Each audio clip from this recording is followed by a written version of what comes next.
একজন লোক মানে ইমানদারি একজন হুজুরকে জিজ্ঞেস করলো যে ভাই, আমরা যদি মনে করেন যে না, আমাদের দিল যদি অনেক সুন্দর হয় এবং দিল যদি পবিত্র হয়, তাহলে দাড়ি রাখার কি প্রয়োজন?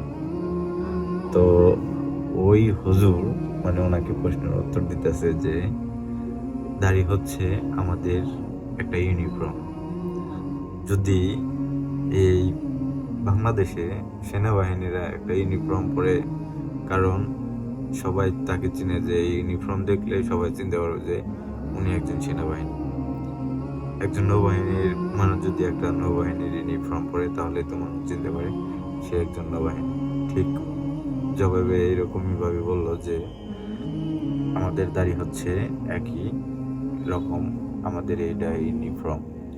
হযরত মুহাম্মদ সাল্লাল্লাহু আলাইহি সাল্লাম এর উম্মত হিসেবে আমাদের এই ইউনিফর্ম হিসেবে আমাদেরকে দাড়ি হিসাবে গণ্য করা হয় আর কি। তাই আমরা মুসলমান হিসেবে যদি আমরা পরিচয় দিতে চাই, অবশ্যই আমাদের দাড়ি রাখা প্রয়োজন।